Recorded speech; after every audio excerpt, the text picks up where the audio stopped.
Hola, ¿qué tal amigos? ¿Cómo están? Muy buenas noches. Yo soy Esdras Chabot y esto es Dinero y Poder. La transición de terciopelo que tanto se cantó después del triunfo de Andrés Manuel López Obrador el pasado 1 de julio se acabó. Las decisiones tomadas por el presidente electo, como la cancelación del proyecto del nuevo aeropuerto internacional de México en Texcoco y la intención de regular comisiones bancarias, han metido muchísimo ruido en la economía nacional. El dólar se ha disparado, como usted sabe, por arriba de los 20 pesos por unidad. Muchas empresas, sobre todo financieras, han perdido mucho dinero, al igual que la propia Bolsa Mexicana de Valores. A estas decisiones se suman el tema de planes de infraestructuras y también programas sociales de la nueva administración que, por supuesto, complican la planeación del presupuesto 2019. Nos acompaña aquí en el estudio de Dinero y Poder el doctor Félix Boni, director general de análisis de HR Ratings, esta calificadora.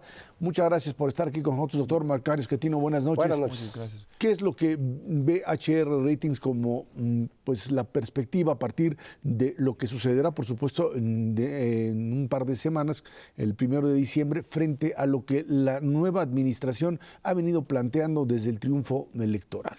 Pues básicamente, en primer lugar, sí tenemos una calificación relativamente alta para la deuda soberana de México de A-, es relativamente alto, pero sí acabamos de poner una perspectiva negativa en buena parte como consecuencia de la decisión de no proceder con el nuevo aeropuerto. Básicamente no porque no tenemos una postura en sí cuál es el mejor Santa Lucía, o sea, no es cosa de nosotros, pero cambiando una perspectiva, cambiando contratos que ya había previamente acordado, eso sí puede ser o puede tener un impacto negativo, básicamente en términos de la confianza que tengan los inversionistas en México, y eso fue básicamente lo que nos provocó la decisión de poner una perspectiva negativa. Desde la cuestión de las comisiones, hay que ver qué pasa, pero podría también ser otro elemento que podría asustar un poco de los inversionistas. Esto es un llamado de atención para poner orden básicamente en lo que podría ser el presupuesto, que es lo que todo el mundo anda ahí con lupa tratando de ver cómo es que lo estructuran. HR Ratings como calificadora estaría también esperando al momento de presentación del presupuesto. No, definitivamente, y eso para nosotros es quizás el elemento más importante del año en términos de qué exactamente son los planes y por el hecho que normalmente tenemos ya el presupuesto, una mucha mejor idea del presupuesto ya para esas fechas, pero por la transición seccional obviamente ya se está posponiendo aún más todavía, y estamos esperando alguna guía en términos de qué es lo que quiere hacer el gobierno para el próximo año.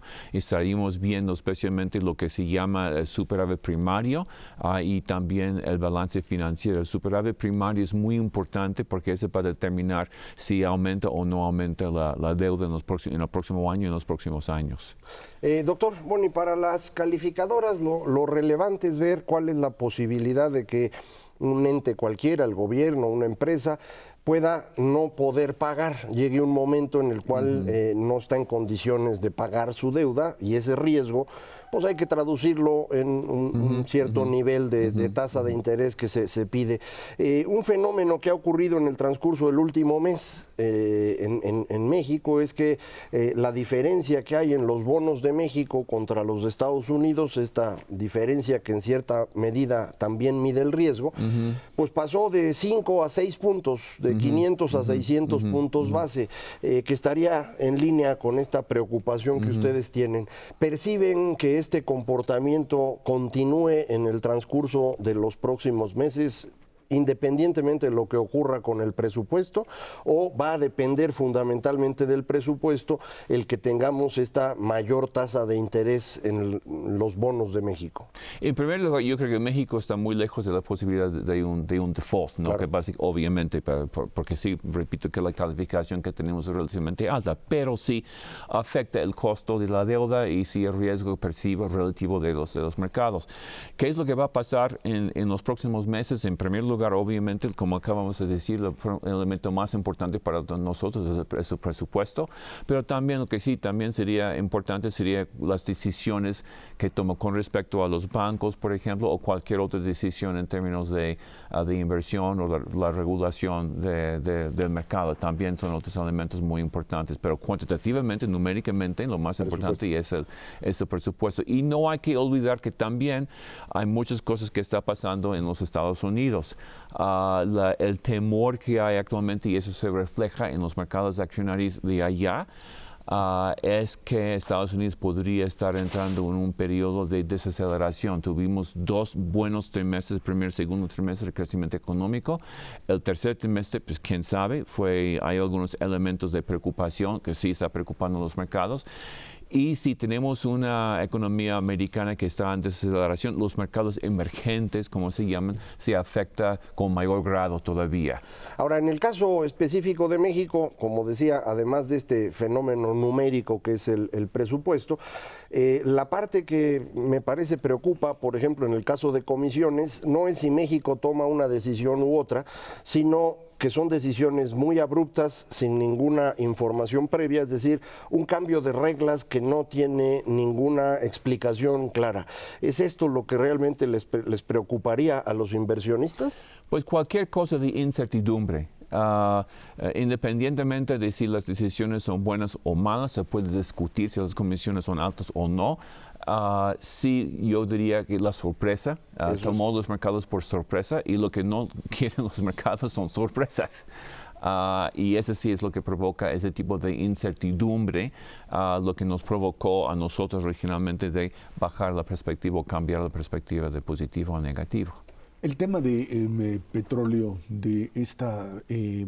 por un lado, la fijación de un precio de petróleo que se supone que está basado para el cálculo de las finanzas públicas en una fórmula, estaría adecuada, pero pues siempre hay la tentación de quizás subirle. Hoy es un mercado que está a la baja, se empieza a recuperar un poco, pero ustedes estarían previendo, digamos, un número, un precio de petróleo que pueda ser convincente, porque es muy probable que aparezca, no sé, un dato de $60 o $70 por barril, y que ahí haya pues dudas con respecto a si ese precio se va a sostener. Es un poco lo mismo que cuando se dice eliminar el impuesto sobre el valor agregado en la frontera, o reducirlo a la mitad, reducir el ISR y suponer que la pérdida es solo de 40,000 millones de pesos. Ese tipo de elementos están siendo considerados por HR Ratings como parte, digamos, de lo que sería finalmente un pronunciamiento del propio presupuesto o de los valores con los que se están manejando. Sí, básicamente, como bien dices, hay una ley que determina qué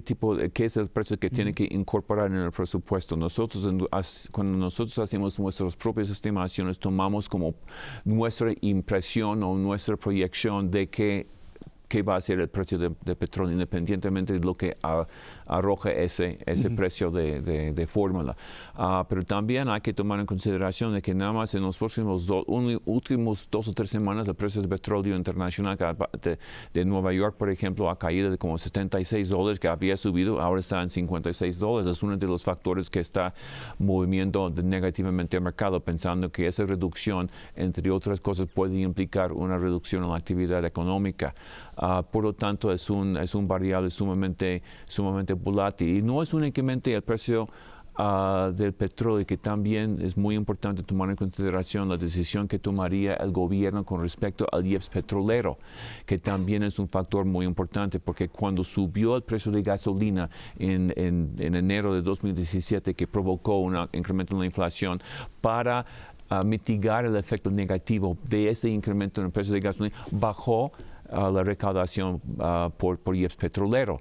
Entonces, hay que ver qué política, por ejemplo, si el precio de petróleo sigue cayendo en mercados internacionales, ¿tomaría el gobierno una decisión de aumentar otra vez el IEPS petrolero para mitigar el efecto negativo? No sabemos. Es una de las siguientes, muchas de las preguntas que no sabemos las respuestas a ellos. Y aprovechando que hablaba de petróleo, otro de los elementos regulatorios relevantes en este momento tiene que ver con todo lo que fue la reforma energética, que abrió la posibilidad de participación de muchas empresas, y ese éxito de la reforma dependía esencialmente de los órganos reguladores independientes. renunció ya el presidente de la Comisión Nacional de Hidrocarburos, hay presión sobre el presidente de la Comisión Reguladora, parecería que van a volver a sectorizar a estas organizaciones dentro de la Secretaría. Esto para ustedes sería también una señal de riesgo en el sentido de que se cambian las reglas y por lo tanto crece la incertidumbre. Pues hasta cierto punto ese tipo de cambios sí provoca cierta incertidumbre, pero uno puede arguir por los dos lados. Hasta cierto punto entendemos la razón, la lógica por tener entidades autónomas, pero por otro lado, hasta cierto punto, el presidente fue elegido por el pueblo y por lo tanto debe tener cierta autoridad sobre esa. Es la misma situación que está pasando en los Estados Unidos. Hay un argumento de que son demasiado independientes esas agencias independientes, que debe estar bajo control de alguien que ha sido elegido por el pueblo en proceso electoral. Entonces, lo puede tomar de un lado al otro. Lo que para nosotros es más importante, independientemente si son autónomos o no autónomos, eso no es cuestión. Para nosotros sería, si pierde algo de autonomía, ¿qué va a ser la política que va a seguir el siguiente gobierno? Y eso para nosotros sería relevante, especialmente en términos de cómo esa nueva política puede o no puede afectar negativamente. Ahora, si la eliminación de autonomía o la reducción de la autonomía afecta negativamente a los inversionistas, no importa nuestra opinión. Es lo que sí importa es la opinión de los inversionistas, y si les afecta negativamente, obviamente sería un impacto negativo también para la economía. De forma que en los primeros días de diciembre, cuando tengamos más claro qué va a pasar en materia de política petrolera o energética en general, esto pues va a crear un contexto sobre el cual evaluar el presupuesto. No es exclusivamente el presupuesto, sino también este otro tipo de medidas, ¿verdad? Ese tipo de medidas, el presupuesto, y también nunca podemos perder la visión de qué es lo que está pasando en Estados Unidos. Por ejemplo, en términos, porque los mercados en Estados Unidos en buena parte afecta el costo de la deuda, que como bien mencionaste antes. Y también es otro factor importante. El crecimiento también, si hay menos crecimiento en Estados Unidos el próximo año, también va a afectar a nosotros. Entonces van a tener que trabajar las últimas 2 semanas del año verificando ustedes lo que ocurre en el presupuesto. No hay Navidad para HR Ratings. Yo creo que este año no hay Navidad. No. Ahora, en términos de este tema de tasas de interés que se ha venido manejando con esta perspectiva de mayor ascenso, ¿esto necesariamente le va a generar un mayor costo al gobierno mexicano en el servicio de la deuda? ¿Esto le reduce capacidad de acción? Cuando uno lee, y esto quizá para la hora que aparezca el presupuesto, que seguramente será presentado como un presupuesto que cuadra, ¿qué es lo que una calificadora checa en el sentido de que, bueno, me estás presentando algo que me dices que va a generar superávit primario y déficit cero, etcétera, pero ¿cuáles serían los elementos que habría que ponderar para entender que lo que está ahí planteado se puede llevar a la práctica? Si se puede resolver en un solo estadística, para nosotros la estadística más importante entre muchos sería la meta en cuanto al balance primario o superávit primario. El superávit primario es básicamente las entradas y las salidas excluyendo el costo financiero, básicamente. Y en los últimos 12 meses, por ejemplo, según una métrica que nosotros hicimos, haciendo ciertos ajustes, ese fue aproximadamente 0.5% del PIB. Pensamos, para ser más seguro, pensamos que ese debe ser más, quisiéramos verlo andando más alrededor de como 0.8% del PIB. La diferencia siendo para cubrir, por ejemplo, los efectos de una devaluación sobre la deuda que está denominado en dólares. También, entonces, para cubrir eso y para impedir o no permitir que la deuda siga subiendo, pensamos que algo más como 0.8. Entonces, esa sería una especie de benchmark que vamos a estar usando para evaluar para evaluar el presupuesto en cuanto salga. Y de hecho eso es lo que anunciaron los miembros del equipo económico de López Obrador, que 0.8% del PIB de superávit primario era su expectativa. Ahora falta ver cuando salgan los números que efectivamente se logre, pero eso será ya en Sí, ¿cuáles diciembre. serían los supuestos detrás Exacto. de eso en términos de crecimiento económico? Los supuestos detrás de eso en términos de recaudación, gasto, cosas así de ese tipo también son muy importantes, obviamente. Rápidamente, Félix, el tema del tratado de comercio, el nuevo tratado comercial, que ahora pues aparece esta duda de si los demócratas lo van a echar a andar en el sentido contrario, o sea, pararlo de una o de otra manera. Esto es un elemento a tomar en cuenta. Sí, lo quería mencionar que también es un elemento muy, muy importante porque básicamente tenemos va a ser aprobado o no. Esa sería la primera cosa. Si está aprobado, pues qué bueno, entonces ya básicamente seguimos como que ya estamos. Quizás unos ajustes por los cambios que ya se hicieron, pero si no lo aprueban, entonces, ¿qué pasa? El presidente Trump va a decir, entonces, si ustedes no lo aprueban, entonces ya vamos a retirar completamente. O si no retira, básicamente vamos a regresar a la situación actual, que no sería necesariamente mal. No. Entonces pero sí es para bien o para mal, es otro elemento de riesgo. Ahí están los distintos escenarios. Félix Boni, director general de análisis de HR Ratings, muchas gracias por estar aquí con nosotros. Pues muchas gracias. Vámonos a una pausa. Esto es Dinero y Poder.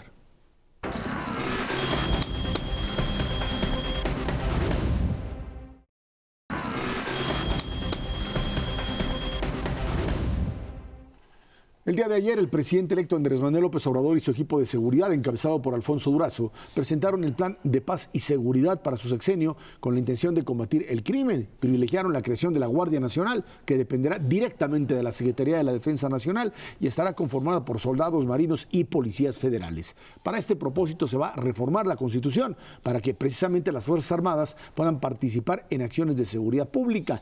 Este plan se basa en 8 puntos: erradicar corrupción, reactivar la procuración de justicia, garantizar empleo, educación, salud y bienestar, pleno respeto, dicen, y promoción de derechos humanos, regeneración de la ética de la sociedad y reformular el combate a las drogas, así como emprender la construcción de la paz y la recuperación y dignificación de las cárceles y, por supuesto, un plan de seguridad. Señora, buenas noches, gracias por estar aquí con nosotros. Gracias, buenas noches. No, al contrario, está este plan que de alguna manera lo que hace es subordinar a la Guardia Nacional al poder de los militares. Bajo el principio, lo decía ayer Alfonso Durazo, de no represión, de no torturas, etcétera, etcétera, pero en algo que, pues, lo que nos viene a decir otra vez, por un lado es la centralización, por supuesto, de la seguridad, el tema de mando único, que se discutía que si mando único o mandos estatales. Aquí hay un mando único. Aquí el problema con esto, creo, de entrada, es que otra vez los gobernadores se pueden lavar las manos bajo el principio de que pues, la creación de sus fuerzas locales estaría ya en un segundo plano. Habrá que ver también en términos presupuestales lo que esto cuesta, porque sí es mucho, y bueno, pues no sé si las cifras les van a cuadrar. Y tercero, bueno, para mí lo que me parece es que el planteamiento que se ha hecho no difieren mucho de lo que hasta ahora se ha venido llevando a cabo, en el sentido de, es cierto, bueno, pues hablar de cuestiones sociales, etcétera, y de legalización de drogas en algunos casos, pero sí otra vez utilizar a los soldados como elemento para echar a andar lo que podríamos llamar pues el plan de seguridad, en el entendido que la ley de seguridad interior aprobada la van a echar afuera por inconstitucional, y hoy otra vez estos soldados, estos policías, requieren un marco legal para operar. Sí, es difícil encontrar por dónde empezar. Esto es una de las burlas más grandes que yo he visto. La gente que estuvo apoyando a López Obrador lo hacía en buena medida por el tema de seguridad, porque esa era la gran preocupación nacional, y lo que decían todos sus asesores y ayudantes es que necesitábamos sacar al ejército y a la marina de las tareas de seguridad pública. No solo no se les saca, sino que ahora se les entrega por completo. La Corte echa atrás la ley de seguridad interior porque es inconstitucional, y entonces la respuesta es, pues vamos a modificar la Constitución para hacer constitucional la ley. ley, entregándole directamente a las Fuerzas Armadas la capacidad de actuar en la seguridad pública. Esto significa incluso detener civiles en las calles. Esto es un problema mayor, esto es algo que no teníamos en México.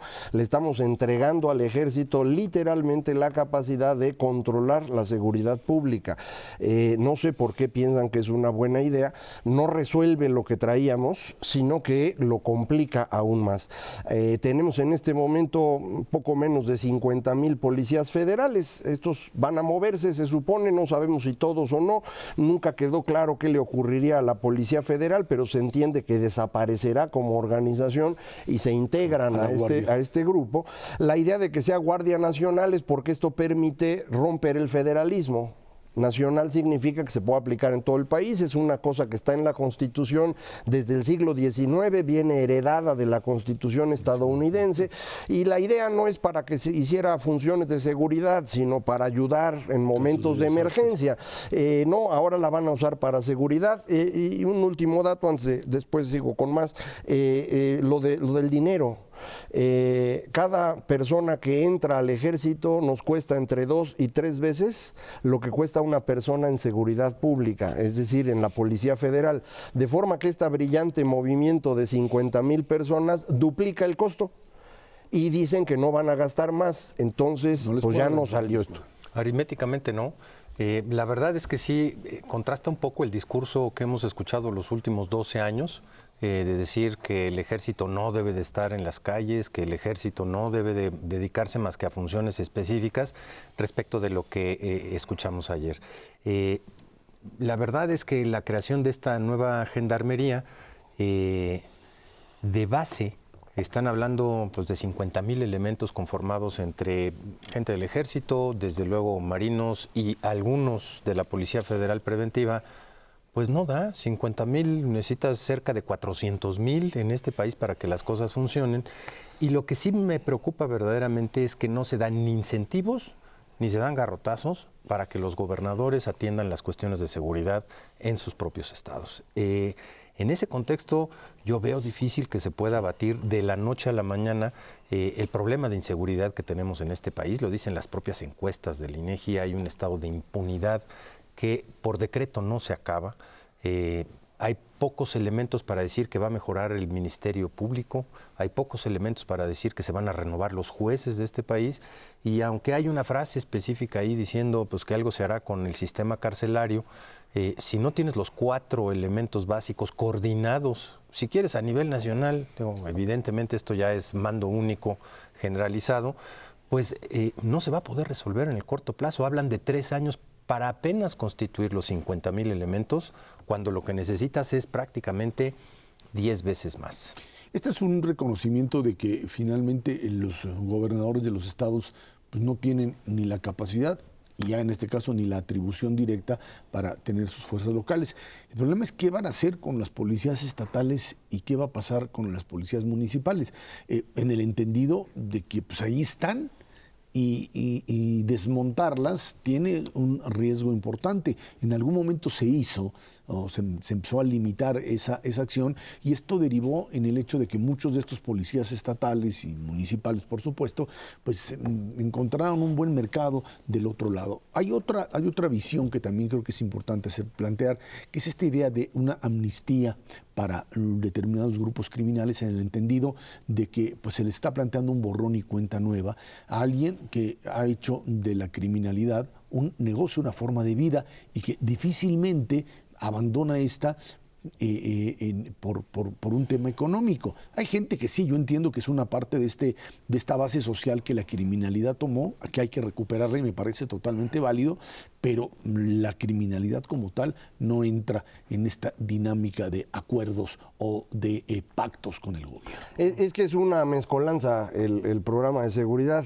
Incluye, por ejemplo, esta idea de construcción de paz, que es la idea que se usó en Colombia y que se ha usado pasado en otras partes donde ha habido un conflicto político violento, y entonces para resolver eso se busca a la amnistía, la construcción de paz y una cosa que se llama justicia transicional, que tiene que ver con cómo pasas de la circunstancia del conflicto armado a la normalidad de una manera pues que permita un nuevo acuerdo nacional. Eso tiene mucha lógica en un conflicto político armado, no tiene ninguna en un conflicto que tiene que ver con crimen organizado, pero lo metieron aquí porque había grupos de activistas cercanos a López Obrador que lo estuvieron promoviendo, que por cierto desde ayer en la noche se andaban quejando en Twitter porque metieron ese cacho, pero al mismo tiempo pusieron toda la fuerza pública en manos del ejército, que era exactamente lo contrario de lo que ellos pedían. Entonces van agarrando cosas de todas partes. Creo que el objetivo fundamental es efectivamente tener resultados de inmediato. Acuérdense, López Obrador va a tener reuniones todas las mañanas con las personas que van a llevar esto y esperan lograr tener resultados rápido. Pueden tenerlos. Lo que puede ser que ocurra es que no haya muchos derechos humanos durante un tiempo en lo que esto se aplica, porque esta idea de que va a ser más respetuoso de los derechos humanos el ejército de lo que era la Policía Federal no tiene sustento alguno. Ellos no están preparados para eso, no es el trabajo del ejército.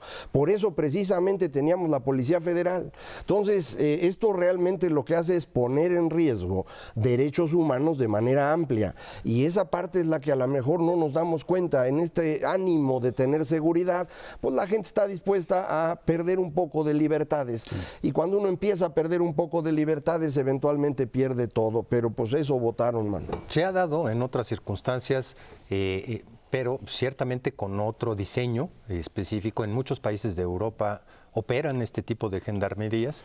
Pero son gobiernos centrales, no federales. Es correcto. Precisamente esa es la enorme diferencia, que al tratar de imponer un sistema de esta naturaleza vas a chocar de frente, no solamente en la parte presupuestal, eso me queda claro, que va a ser la de inicio. Y te da pie a pensar qué es lo que vamos a ver el 15 de diciembre con el nuevo presupuesto y de qué manera se les va a recortar no solamente este cacho, sino precisamente para poder financiar un sistema de esta naturaleza e imponerlo, necesitas recursos que van a tener que salir de algún lado. Y uno de esos lados, evidentemente, pues tiene que ser precisamente lo que se le asigna a estados y municipios, que no ha funcionado del todo bien en materia específica de combate a la inseguridad. A mí me queda claro que esto va combinado con este nombramiento de los llamados superdelegados, o delegados que de alguna manera tienen o tendrán el control sobre las propias políticas de los gobernadores. Es esta idea, creo que, de, pues aquí hay una clase política que simplemente no ni funciona ni va a dejar de robar. Y entonces, como eso es así, lo centralizo todo y lo controlo de manera tal que nadie se mueva. Lo que pasa es que uno diría, bueno, pues suena muy bien, ¿no? Ahora, en términos puros ya de efectividad, no sé hasta dónde este tipo de elementos lo que te hace es terminar generando, pues, ahora sí que mercados paralelos en lo político también. Alternos. Mercados alternos en donde la violencia y la corrupción y los mecanismos propios de negociación pues se van a otro nivel. Hay 21 gobernadores que hoy están de adorno, bueno, incluyendo a la gobernadora de Sonora para la paridad de género. No tienen poder alguno, les van a imponer esto en su Congreso local, en el federal, y entonces ahí no hay manera de discutir. Pero hay otros gobernadores que sí tienen poder local, y estos yo no creo que estén muy contentos con de pronto entregarle la seguridad al ejército y al presidente y ellos quedar ahí pintados. Entonces esto va a llevar a un enfrentamiento político, creo yo, relevante. Vámonos a una pausa y de regreso platicamos con usted las renuncias. Funcionarios que dicen abiertamente, yo ya no sigo en comisiones y en distintas instancias de gobierno. Esto es Dinero y Poder.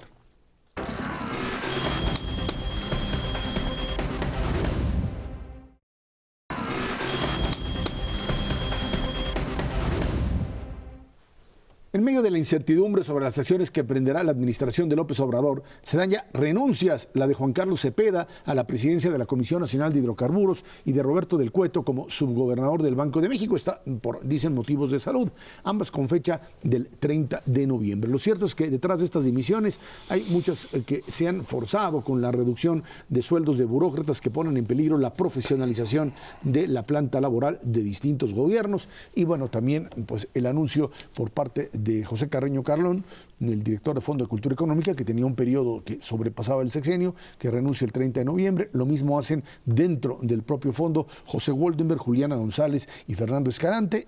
Y empieza a darse toda esta situación de hasta dónde órganos autónomos que han sido cuestionados. Recordemos que en la propia Comisión Reguladora de Energía y la Comisión de Hidrocarburos se trataba de que se incorporaran directamente a Petróleos Mexicanos. Ahí está todavía la discusión.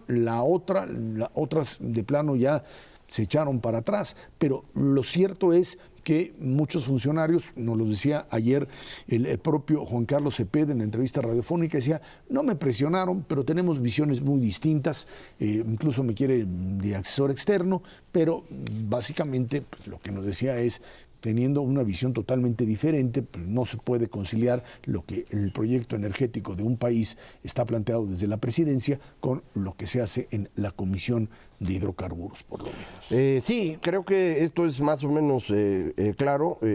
Los mexicanos querían un cambio radical. Ahí está el cambio radical, es decir, mucho de lo que habíamos construido durante los últimos 30 años deja de existir. En principio, la democracia, que ha ido desapareciendo, por ejemplo, a través de las consultas. La consulta que se hizo acerca del aeropuerto fue una farsa por completo. Algunas personas se molestaron tanto que decidieron hacer una manifestación pública. Aquí en la Ciudad de México marcharon unos cuantos miles de personas y recibieron una respuesta típica de López Obrador. Los amigos del auditorio se acordarán que en 2004 hubo una gran marcha en contra de los secuestros y pidiéndole al gobierno que actuara. El jefe de gobierno era él, y él descalificó la marcha diciendo que eso eran unos pirurris. Bueno, hoy hizo lo mismo, hoy se burló de los que marcharon, anunciando de entrada 10 consultas más para pues los distintos proyectos que tiene, incluyendo por ejemplo el Tren Maya, que se va a consultar este próximo fin de semana, pero ya está anunciado su inicio para el 16 de diciembre, o sea, es una burla esto. Es decir, la destrucción de la democracia es un fenómeno que debe preocuparnos, no es un asunto menor. También se destruye todo el proceso de modernización, y esto incluye la reforma energética, y por eso pues quitarle la autonomía a los órganos que deben vigilar este proceso. Y en este marco es donde renuncia Cepeda, y como te dijo a ti, pues yo para qué me quedo si lo que yo estoy promoviendo, que es una política autónoma, pues choca con lo que el señor López Obrador y su gente quieren, que es el control del petróleo. Pues hay mejor irme. Y lo mismo creo que ocurre con Carreño, que dice yo me voy del fondo, ahí publiquen lo que quieran. Curiosísimo, quieren nombrar al señor Paco Ignacio Taibo en el Fondo de Cultura, pero no se puede porque es nacido fuera de México y es uno de estos puestos que son solo para mexicanos por nacimiento, que puede ser una tontería, pero es.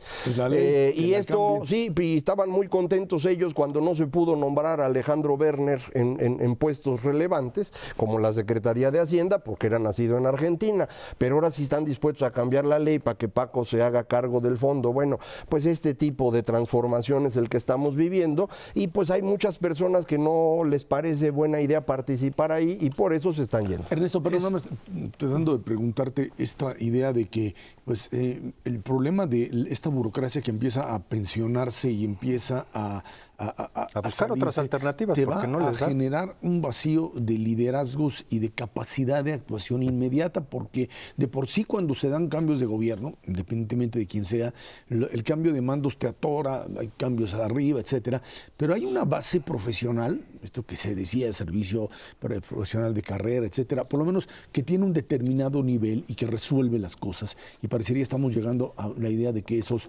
pues o se quedan con sueldos que no son los adecuados para ellos o simplemente contratan a otro tipo de personas. Eso es muy preocupante, Ezra, porque sí puede generar una pérdida de capital humano brutal, no solamente para el gobierno federal. Esta parte de los organismos autónomos se han venido trabajando en México desde hace más de 25 años. Se ha venido consolidando, y no es trivial decir autónomo. La palabra autonomía la tenemos bastante clara en el caso de la parte del Banco de México. Es autónomo en términos de decidir si aumenta o no aumenta la tasa de interés para controlar procesos inflacionarios, independientemente de lo que diga el presidente o la Secretaría de Hacienda. Y eso ha generado un proceso de beneficio enorme para la población, pudiendo aspirar a inflaciones relativamente bajas. Pero al igual que es autónomo el Banco de México, es autónomo el INEGI. Pregúntale a muchas economías emergentes el problema que tienen para verdaderamente confiar si la inflación es la que le dicen o no, si pierde la autonomía el INEGI para pues definir cuál es verdaderamente el número de la pobreza en este país, o cuánto está creciendo México, o cuál es el nivel inflacionario. Tenemos y tendremos problemas muy serios. Si hay que acabar el asunto, pues está bien, pero hay más de 20 organismos autónomos en México, la Comisión Federal de Competencia Económica, la de Telecomunicaciones, el Instituto Nacional de Evaluación Educativa, pues que de plano ya vamos a ponerle un tache y decir, pues ya ni existe, ya para qué queremos nombramientos. En total vienen en los próximos 2 años más de 44 nombramientos de personas con una responsabilidad enorme en este país. Desde decidir cuestiones de competencia económica hasta decidir niveles de tasa de interés. Y si no pones a la gente adecuada, que conozca profundamente al sector, que haya dedicado su vida a prepararse y que tenga experiencia profesional y por lo tanto hay que remunerarla de manera adecuada, estás en un problema muy serio. Y yo no te diría que son desafortunadas estas renuncias. A lo mejor son justificadas, porque tú puedes decir, bueno, órale, me preparé toda la vida para ocupar, tengo una responsabilidad enorme, estoy dispuesto a aceptar un salario, pero cuando te ponen sobre la mesa que no me van a dejar trabajar, no me van a dejar ser autónomo, entonces sí tenemos un problema serio en muchísimos de los organismos que vigilan para que este país no se salga de ciertos barandales de estabilidad macroeconómica, pero también de actuación en materia de competencia. Hay que sumar a este asunto la reducción de salarios, porque no es nada más reducción de salarios, sino también quitar prestaciones. Y eso sí le va a pegar a una cantidad muy significativa de personas que están en el gobierno hoy. Les van a quitar el servicio de gastos médicos, el seguro de gastos médicos mayores que tienen hoy, razón por la cual muchas personas están en el gobierno. Va a desaparecer. Y esto es una tragedia para muchas personas porque no les va a alcanzar para pagarlo por su cuenta. Esto puede ser un problema verdaderamente serio. Todo esto va a empezar a funcionar el 1 de enero. El gobierno federal ya está pagando ahorita todo diciembre para terminar las cuentas y el 1 de enero empieza.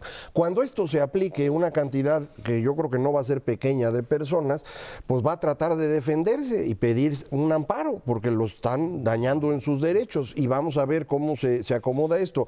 Ricardo Hausmann, que fue secretario de Economía en Venezuela hace mucho tiempo y profesor de Harvard, escribe un artículo recientemente que aparecía por ahí en redes, explicando por qué esta idea de bajar salarios es una tontería monumental, que el daño que va a causar va a ser un daño por generaciones, porque vas a destruir una cantidad de capital humano, estas personas que han ido aprendiendo a hacer las cosas y que pues van a desaparecer de un día para otro, y que seguramente habrá sustitutos. O sea, una persona que hoy está trabajando en algo donde gana 3,000 pesos y le ofrecen ser director general en Pemex, pues va a ir muy contento, pero no va a saber qué hacer, ¿no? Fíjate que otro de los problemas que se están presentando en ese nivel es que se supone que nadie puede ganar más que el presidente de la República, y que además todo el tema de estímulos terminaría siendo cancelado. Esto a universidades y al Sistema Nacional de Investigadores le empieza a generar también un determinado problema, porque en los últimos años, décadas, más que el tema salarial de los profesores de universidades, investigadores, esto se vinculó específicamente pues, a una meritocracia muy clara, en donde la capacidad de dar conferencias o de obtener doctorados, etcétera, se te ligaba directamente al ingreso con los llamados estímulos. Si esto no puede sobrepasar el gasto del presidente, porque se trata de, es cierto, las universidades pueden ser autónomas, pero el presupuesto va asignado a determinado lugar. Es algo que están peleando ahorita las universidades, porque sí se convertiría en un serio problema para es inclusive un desincentivo a la investigación en todos los ámbitos, no solamente la parte social. Sin duda alguna, traes un problema muy serio en términos de estos incentivos, hasta en puestos que uno no se imagina. Por ejemplo, los controladores aéreos. Pues es gente que tiene un nivel de responsabilidad brutal, que tiene una vida laboral muy corta, ¿no? Se mueren de infartos de la presión que traen estos cuates de andar controlando, y les estás diciendo que ahora encima de todo les vas a quitar el seguro médico y evidentemente pues le vas a recortar el sueldo salario. Quedan pocos incentivos y sabes perfectamente bien que hay puestos con una responsabilidad y un peso que necesariamente tienen que ganar más. Más la presión que se va a ejercer sobre instituciones como Seguro Social o ISSSTE como tal, porque se supone que si no tienes ese seguro médico, porque dices son trabajadores al servicio del Estado, que vayan a instituciones. No tienen la capacidad para atender a todos al mismo tiempo. Hoy por hoy no lo tienen. Lo que decías de los profesores, yo no lo había pensado, pero los profesores de la UNAM y la UAM, titular C, que tienen su programa PRIDE, o no me acuerdo cómo se llama. Nacional de Investigación. No PRIDE. solo el SNI, sino SNI más los Ajá. incentivos a la productividad interna en la UNAM y la UAM, pues la mayoría de los que yo conozco están arriba de los 120,000 pesos mensuales, entonces pues los van a tumbar y ¿qué van a hacer? Hay que ver que en términos presupuestal está eso cómo se maneja y cómo le pega a la universidad, y cómo le pega a universidades, que ese cuidado, porque puede ser un elemento de distorsión, llamémoslo así, del escenario social. Vámonos a una pausa y de regreso platicamos con usted temas económicos de este país, el empleo, el nivel de salarios y por supuesto pues una inflación que no sabemos ahora sí que a dónde puede llegar. Esto es Dinero y Poder.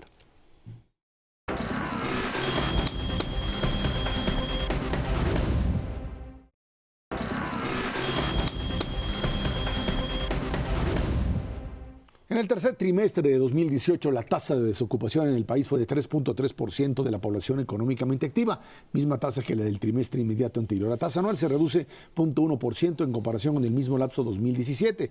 Esto, datos del INEGI. Este avance estuvo acompañado de una reducción de trabajadores en la informalidad. Sin embargo, el tipo de ocupaciones que se han generado sí son las peor pagadas, de acuerdo con cifras de la encuesta nacional de ocupación de empleo del INEGI, donde pues perciben como máximo ¿qué? 5,301 pesos al mes o 2 salarios mínimos. La mediana, digamos, la mitad de los trabajadores. No está considerado aquí los 45,000 que están perdiendo su empleo en el aeropuerto de la ciudad, entonces hay que incorporarlos próximamente. No, hasta el 31 siguen trabajando. Los están liquidando ya ahorita, hasta donde yo sabía. Vamos a esperar, no sé también si gente de la Policía Federal también pase a formar parte del desempleo. El crecimiento de empleo durante el sexenio del señor Peña Nieto fue efectivamente grande y sí creció la formalidad. Esas son dos cosas que no se pueden negar. Evidentemente, al hacer formales a los informales suelen entrar con los salarios más bajos, pero ya entran dentro de un espacio en el cual hay prestaciones de salud y seguridad social y esto pues capacidad ayuda, de crédito a la vivienda. Exacto, y esto va ayudando a compensar. Sí, no, sin duda alguna. El único problema es lo que no aumentó de manera dramática fue el salario en términos reales. Ahí es en donde siempre se ha rezagado este proceso. En los años de fuerte inestabilidad en nuestro país, el salario se deterioró de manera brutal, asociado a una inflación dramática que a su vez estaba asociada a devaluaciones cambiarias brutales. Eso se ha detenido en los últimos 25 años, sí ha habido procesos devaluatorios, pero el incremento salarial ha mantenido relativamente estables las cosas. Uno debiera de esperar que ese poder adquisitivo, ese salario, se incrementara paulatinamente, pero ahora sí, como diría don Teofilito, pues no se va a poder hasta no vincularlo a crecimientos en la productividad. Y ahí hay un problema de educación muy serio en este país que pues nos tiene atorados. En prácticamente todos los sectores de actividad, pero muy especialmente en los sectores de comercio y de servicios. Ahí, pues simplemente no se pueden dar incrementos brutales por encima de la inflación mientras no haya una vinculación directa con la productividad que aportan estos trabajadores. En las manufacturas sí, ahí sí los incrementos en productividad en ciertos sectores han generado incrementos brutales en términos del salario promedio, muy por encima de esta mediana que se menciona. Sí, la mediana corresponde fundamentalmente a trabajo informal. De los 53 millones de trabajadores que hay en México, 30 millones son informales, 23 son formales. El salario promedio de los informales es precisamente estos 5,000 pesos a los que te referías al inicio. Los trabajadores formales ganan prácticamente el doble, 3 salarios mínimos y medio, esto es casi 8,000 y cachito promedio, porque ahí están los que dice Ernesto, personas en manufacturas que pueden pues, capturar buena parte de su productividad. Nuestro problema en la información informalidad es que tenemos ahí los servicios, comercio, vía pública, servicios, incluyendo el trabajo doméstico, construcción informal, el trabajo en el campo de autoconsumo, que también se considera informal en las cuentas que hace INEGI, y ahí pues tienes una cantidad muy grande de personas que no es productiva, no puede ganar más porque no puede producir más, y la única forma de hacerlos productivos es incorporarlos dentro de un esquema totalmente distinto. Empresas grandes, ¿no? El trabajo que hizo el señor Levy antes de salir del BID, que se publicó en julio, lo decía con mucha claridad. Las empresas pequeñas en México son extraordinariamente improductivas. Entonces, si queremos que esto funcione, estas empresas más grandes, o bien hacer productivas las chiquitas, pero para eso necesitarías empresarios que tuvieran esta educación, capacitación y no la tienen. Sí, hay otro problema adicional vinculado precisamente con los mercados laborales, pues que es que ya no sirve esta tasa de desempleo abierto, 3.3%, no nos dice nada. Hay otros indicadores que sí son relevantes, que es a esta tasa de desempleo abierto que de plano no tienen trabajo y están buscando activamente, hay que sumarles los que ganan menos de un salario mínimo y están buscando una chamba, o trabajan menos de 17 horas a la semana y están buscando otra chamba.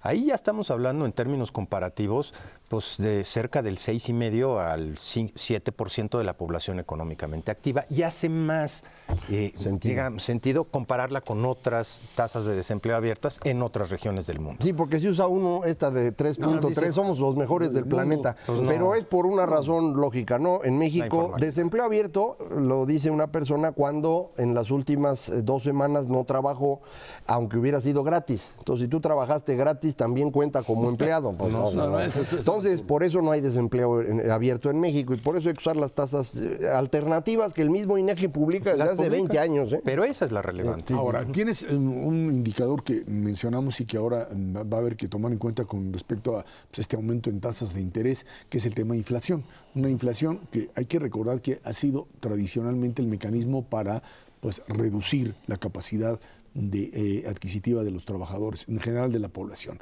La población que tiene capacidad económica mayor se defiende de la inflación de distintas formas, la que no lo tiene simplemente queda ahí abajo.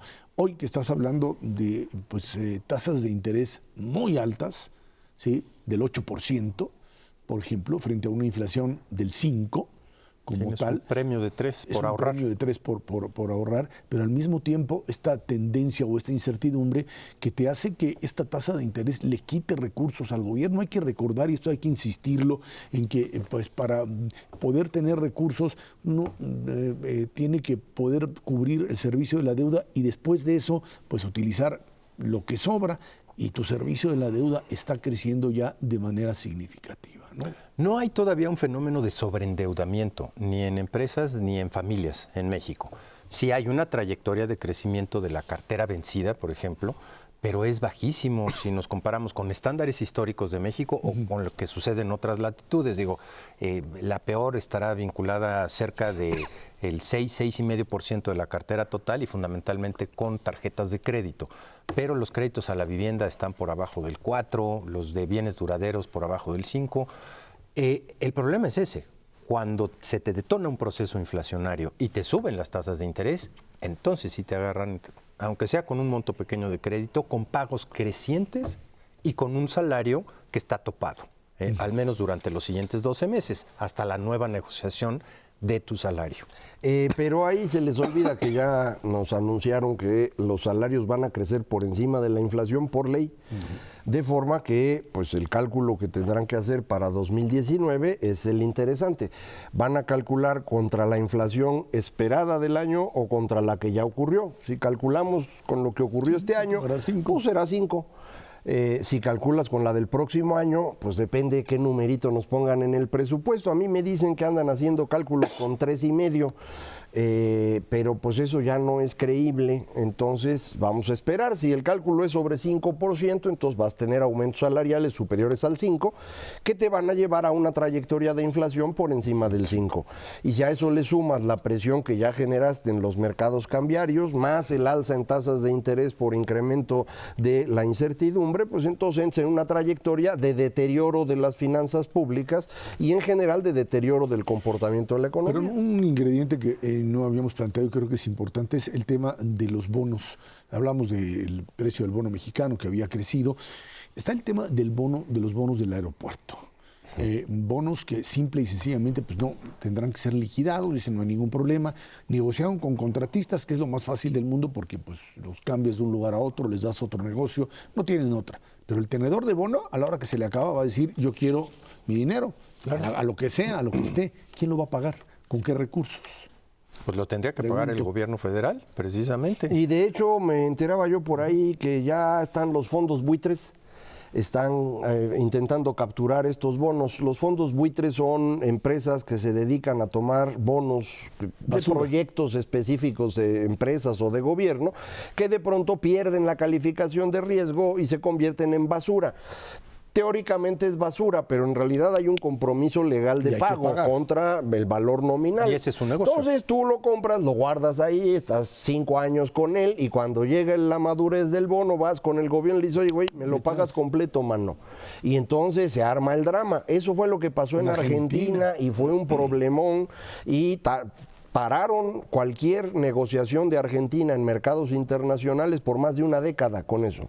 Entonces, entiendo que están por comprar los bonos del aeropuerto, aviso con tiempo, porque cuando se necesite negociar algo en México, vas a tener que pagar primero esos bonos y a lo que dice. Entonces, o mejor los pagan de una vez o se preparan para cuando eso ocurra, ¿no? Pero gratis no va a salir. No, ya Eso gratis está no claro. salió. Ahora, hay otros bonos que también sufrieron una modificación importante en su tasa de interés implícita y que aumentaron cuando menos un punto porcentual, especialmente los de largo plazo, con efectos muy importantes, no solamente en términos de ahorro o de pago, sino de la propia deuda del gobierno federal.